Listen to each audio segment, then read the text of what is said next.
Hello dear friends, welcome to Crime Story Diaries. Today we'll be examining a terrifying case, so I invite you to watch the video. Don't forget to leave your comments and likes. Emily Longley was born on February 22, 1994 in London, the capital of Great Britain, into the loving family of Mark and Caroline Longley. She was their first child. Mark, who was 26 years old at the time, found it difficult to get used to fatherhood, but when he first held his newborn daughter in his arms, he felt a special connection with her. Emily grew up to be a kind, cheerful girl with a charming smile. When Emily was 1.5 years old, doctors diagnosed her with serious illnesses, osteoporosis, asthma, eczema, and food allergies to many products. When Emily was 2 years old, a younger daughter, Hannah, joined the family, with whom Emily developed a very close relationship. She's adored each other and brought joy to their parents. Despite frequent illnesses, Emily took care of her younger sister. She's grew up in an atmosphere of unconditional parental love. In 2003, when Emily was 9 and Hannah was 7 years old, the family made the difficult decision to move from their hometown of Bournemouth to Auckland, the largest city in New Zealand. The main reason was the doctor's advice to change the climate for Emily's health. The family missed their home and loved ones who remained in England, but their daughter's health was the top priority. In New Zealand, she's continued to grow up in an atmosphere of warmth and care. Emily attended a prestigious private school. Despite some problems with classmates, life went on as usual. At the end of 2010, at the age of 16, Emily decided to return to England to continue her education in college. She dreamed of becoming a model and later opening her own business. She had a bright appearance and attracted a lot of attention.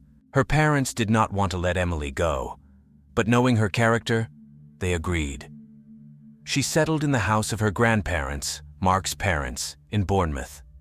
Emily enrolled in college, started working part-time at the Topshop clothing store, and participated in advertising photo shoots. In December 2010, at one of the parties, she met 19-year-old Elliot Turner. Elliot was the only son of a successful hereditary jeweler. He worked in his father's jewelry store in Bournemouth and lived in the family home in the affluent Queen's Park area. Elliot was a member of the well-known company of wealthy young people called The Firm, who actively spent time in local bars and clubs in Bournemouth and Poole. His life revolved around parties, alcohol, expensive things, and girls. Elliot constantly boasted about his Mini Cooper, a gift from his grandmother. Despite his obsession with women, he genuinely fell for Emily, who perfectly complemented his image of a successful person. A relationship quickly developed between the young people. Elliot was very devoted to his girlfriend, who was engaged in modeling and attracted the attention of other men. But at the same time, he began to exhibit extraordinary jealousy towards Emily. Within just 4 months, their romance turned into continuous quarrels and mutual recriminations. As the relationship developed, Elliot increasingly demonstrated his controlling behavior. If he didn't like Emily's clothes, he accused her of dressing like a whore. Elliot hacked She's Facebook account to monitor her activities and correspondence. He could also show up unannounced where Emily was. Elliot intimidated She using his strength and anger. Emily once even wrote him a note with the following words: "Stop being so aggressive. You constantly make me afraid because you are so scary." However, after each incident, Elliot sincerely apologized, promised to change, and everything repeated again. Eventually, the threats moved from words to real actions. Elliot grabbed Emily by the throat and hit her in public several times. At the same time, he blamed She for being the cause of his uncontrollable outbursts of anger. In April 2011, Emily went to New Zealand to visit her family, whom she had not seen for about 6 months. Her father met her at the airport, and she hugged him tightly, saying that she had missed him very much. Emily had a close, trusting relationship with her dad, who loved her dearly. The next day, the whole family went to Emily's favorite pizzeria. She told her parents that in addition to studying at college, she was engaged in modeling and had met wonderful friends. She also mentioned her boyfriend, 20-year-old Elliot Turner, whom she had been dating for only a few months. Emily believed that she was still too young for a serious relationship, so she said, "I think I'm going to end it when I get back." Emily spent the next few weeks hanging out with friends and family. She had a great time. No one suspected that they would soon lose her. When boarding began for Emily's flight, it was hard for her to say goodbye to her family. However, she promised to return in 5 months to watch the matches of the Rugby World Cup, which was set to begin on September 9th. In correspondence with her father a few days later, Emily reported breaking up with Elliot, but did not go into details. Turner began to behave strangely after seeing photos of Emily from New Zealand, which she posted on social media. There were guys in these pictures, and it infuriated the jealous Elliot. On May 6, 2011, Emily was hanging out with friends at one of the entertainment venues. Surveillance cameras recorded how she came to the nightclub with her girlfriends. That evening, Turner read Emily's messages on Facebook and found out that she had been seeing another man. This enraged him. He came to the club and started arguing with Emily. The whole story ended with she throwing her drink in his face. Elliot crudely insulted Emily and threatened violence. He didn't like her revealing outfit. He dismissed the fact that she had broken up with him and was not going to let her go. Elliot ruined her evening, so she decided to leave, but her ex-boyfriend caught up with her. His friends heard him say, "I'm going to kill her. I'm going to go to prison for it and still be a millionaire. I would do 10 years. It wouldn't bother me." Turner caught up with Emily and somehow persuaded her to go to his house, saying he wanted to talk in a calmer atmosphere. Perhaps she agreed because she knew that Elliot lived with his parents and hoped that in their presence he would behave more restrainedly. Neighbors saw the couple enter the house. The following morning, May 7th, around 9:45, Elliot's mother, Anita Turner, called the emergency services and reported that there was a girl in her son's bed who was not waking up. It was Emily Longley. Anita spoke quite calmly. The woman said that she tried to feel for a pulse but failed. According to her, she was not breathing, and her skin had turned a bluish color. Before the ambulance arrived, Anita listened to the operator's instructions on how to help Emily. Unfortunately, when the medics arrived, they could only pronounce she dead. Neighbors saw Turner sitting in the ambulance with his head in his hands after Emily's death. Elliot Turner was immediately arrested, but later released on bail pending the end of the investigation. The investigation into the tragic death of Emily Longley began. The younger Turner, tormented by guilt, wrote a confession, but his parents, determined not to lose their only son, deliberately concealed crucial evidence, delaying the investigation. 51-year-old Anita Turner and 53-year-old Lee Turner took the jacket their son was wearing on the night of the incident out of the house, retrieved the confession letter from the pocket, and doused it with bleach to destroy this important evidence. During the investigation, a decision was made to secretly install listening devices in the spacious Turner family home. From May 18th to June 14th, the police made a series of recordings of conversations in their home. Having obtained evidence of how the family discussed fabricating evidence and feared lying to the police, law enforcement officers seized the Turners' home computers to search for additional information, and they found it. A check of the web browser history revealed search queries on the topic of death by strangulation and how to avoid being charged with murder. In July, all 3 family members were arrested and charged with involvement in the incident and deliberately concealing evidence. The police launched an investigation immediately after the tragic incident. Meanwhile, thousands of miles away from England, in New Zealand, Emily's father Mark woke up in the morning and saw many missed calls and messages from his ex-wife Caroline and younger daughter Hannah. He listened to Hannah's voice messages, who through tears asked him to call back urgently. At some point, in the background, Mark heard Caroline scream, repeating one phrase, "Emily is dead." Mark couldn't believe it. He was in a state of shock. The man immediately called his mother in England, and she confirmed the terrible news. It was not a dream. Mark called the police. The officers informed him that his daughter had died in her sleep.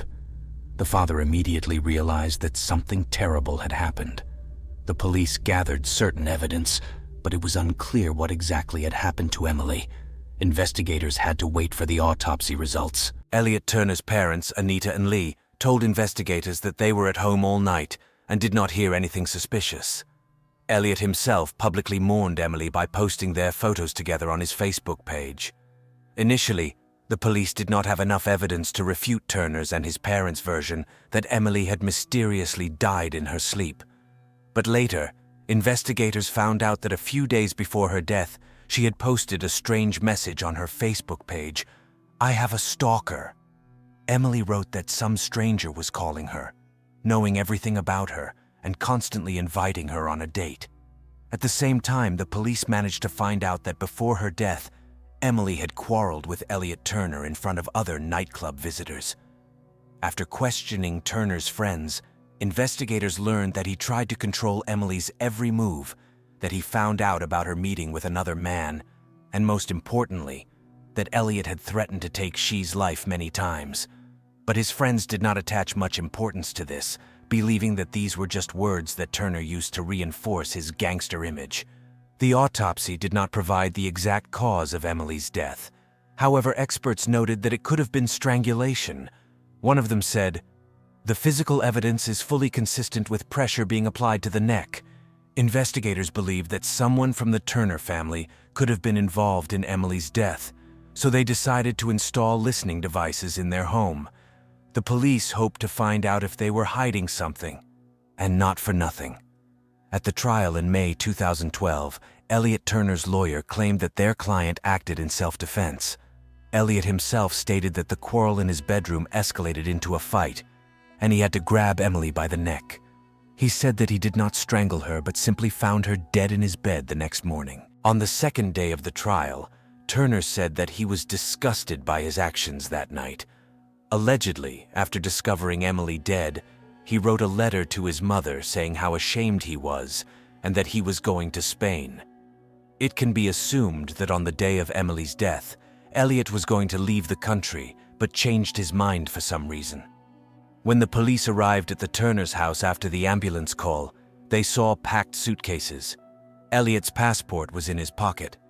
He admitted in court that he had threatened Emily and was upset and deceived the evening before her death when he saw fake emails on her phone allegedly saying that he had smashed her face against a table. Describing their fight before She's death, Elliot recalled that Emily began hitting him with her hands and feet.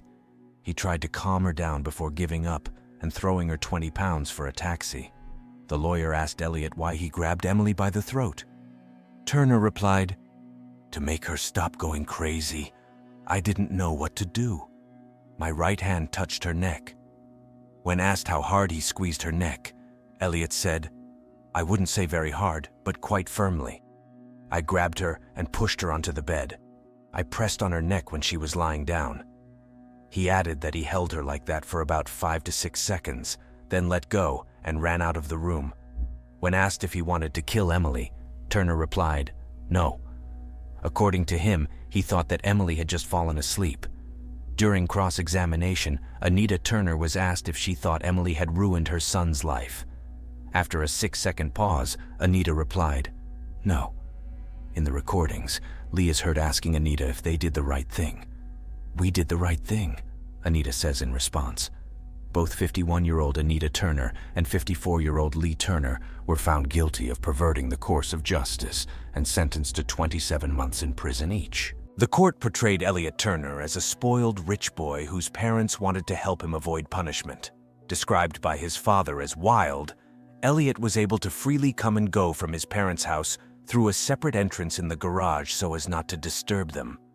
It was in his room, which had its own minibar, that he strangled Emily on his bed. The main motive for the crime was jealousy. The court heard the testimony of Luke Ashford, who spent the night with Emily. As already mentioned, Elliot Turner found out about this. Even while in custody, he boasted that the jury would believe his twisted story that Emily had attacked him, and he acted in self-defense when he strangled her in a fit of jealousy. In letters from his prison cell to his friends, Turner wrote that he would soon be driving a new Range Rover and moving to Spain. He planned to sell the rights to his story and live a fashionable life. However, the jury quickly shattered his illusions when they found him guilty. On May 22, 2012, the court sentenced Elliot Turner to life imprisonment with the right to parole no earlier than 16 years. Announcing the verdict, Mrs. Justice Dobbs characterized Turner as an extremely arrogant person. She said, "You could put aside thoughts of champagne, Bentleys, and girls and focus on the reason why you are serving a life sentence." The judge also sentenced Turner to 9 months in prison to be served concurrently for perverting the course of justice. After the verdicts were announced, Emily's father, Mark, broke down while talking about the case. Tears were in his eyes. His ex-wife Caroline and daughter Hannah supported him. "What we have heard over these 5 weeks has shocked and outraged us. The fact that such an evil person as Turner could treat a gentle and loving girl like Emily so cruelly is beyond belief. She came halfway around the world to build a better life, and Turner decided to take it away." Mark recalled that there was a lot of talk about Turner's boasting, but no one took his threats seriously until it was too late. Even his mother did not take him seriously when he wrote to her that he was going to break Emily's neck. Perhaps if someone had taken his threats seriously, Emily would be with us today. I hope Turner suffers every day in prison for what he did. In October 2020, the press reported that cellmates had beaten Elliot Turner in prison for what he had done. This happened after he hung photos of Emily in his cell and boasted that he was receiving letters from female fans. Some of his cellmates attacked him after he said he would soon return to a life full of champagne, Bentleys, and birds. In 5 years, Turner will have the right to apply for early release from prison. One can only hope that common sense will prevail, and the parole board will make the right decision regarding a person who still does not repent for his actions. Losing a beloved daughter became an unbearable ordeal for Emily's parents. Mark told the Herald newspaper how hard it was for him to lose his daughter. "That's the thing about death. It's awful. It doesn't matter if it's your child, your partner, or your 99-year-old grandmother. It's awful. When a person is here today and not here tomorrow, it's not something we can easily deal with. All anniversaries are hard. Birthdays are hard. Christmas is hard. Easter is also tough because it was the last time I really spent time with her." He said that the hardest part was that he would never see the woman she could have become.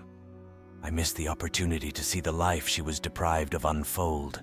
We had a brief glimpse of the woman she was becoming, and I was so proud of her. I'm her father, and of course biased, but the world really was a better place with her in it. And definitely more fun."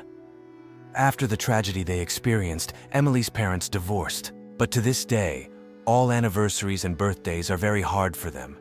Easter is especially difficult because it was the last time the family spent time together. On May 6, 2011, Emily was still alive. A few hours before the tragedy, she communicated with her father on Facebook. She seemed normal, happy, without the slightest hint of fear. On May 7th, everything changed.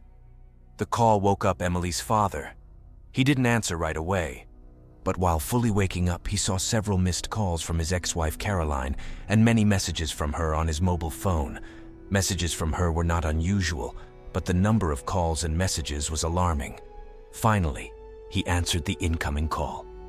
On the other end, his younger daughter Hannah was crying, and in the background, he heard his ex-wife screaming, "Emily is gone! Emily is gone!" Mark was sitting on the same couch where Emily had been sitting just a week ago, and he was devastated with grief. What was she planning to do after college? This couldn't be true. How could a girl so full of life now be dead? He couldn't remember anything else about that night. Emily's father didn't sleep until he got on the plane to England. He was still in shock and couldn't believe that the reason for his visit to his once beloved England was to identify the body of his beloved daughter, Emily. Mark still hoped that there had been some mistake. They took him straight to the morgue where Emily's body was. He stood in the room with Caroline, a police officer, and a morgue employee who pointed to the window and said that the body was in the next room. When they were ready, they could go in. The light came on. Mark and Caroline, shaking with horror, couldn't cross the threshold of that room.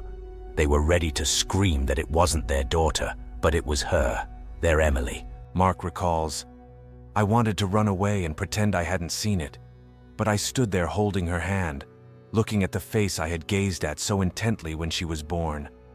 Only now, her eyes were closed, and I realized that this was not a joke. She wasn't going to sit up and shout boo. Emily My daughter was gone. The pain of losing someone close doesn't get easier. Time doesn't heal. It just teaches you to live with it. Everyone always noted and still talks about how beautiful Emily was. She had a wonderful, warm, and loving nature. She would come up to you, wrap you in her long arms, and hug you tightly. Emily wasn't perfect, but the world was undoubtedly a better place with her in it. After the tragedy, Mark remarried. He has a wonderful wife, Hillary, and a beautiful son, Hunter, growing up in their family. Emily's younger sister, Hannah, has graduated from university and built her own life, one where there is no place for domestic violence. Their greatest regret is that their Emily is not here to share the joyful moments with them. Years later, the void left by Emily's absence remains unfilled. The Longleys continue to honor her memory and cherish the precious time they had with her. They actively work to raise awareness about the dangers of domestic violence and the importance of taking threats seriously. They hope that by sharing their story, they can prevent other families from experiencing the same heartbreak. Emily's legacy lives on through the lives she touched and the memories she created. Her infectious laughter, kind heart, and zest for life continue to inspire those who knew her. Though her time on Earth was tragically cut short, the impact she had will never be forgotten. As Mark reflects on his daughter's life, he takes solace in knowing that she lived each day to the fullest. Emily embraced every opportunity, pursued her dreams fearlessly, and loved wholeheartedly. While the pain of her loss will never fully subside, the Longleys find comfort in the knowledge that her spirit endures, forever woven into the fabric of their lives. In the end, Emily's story serves as a poignant reminder of the fragility of life and the devastating consequences of domestic violence. It is a call to action, urging society to take a stand against abuse in all its forms. By remembering Emily and sharing her story, we keep her light shining bright, ensuring that her legacy continues to make a difference in the world she left behind. Traditionally, thank you for watching, and remind you that it would be great if you support the video by liking and subscribing to the channel.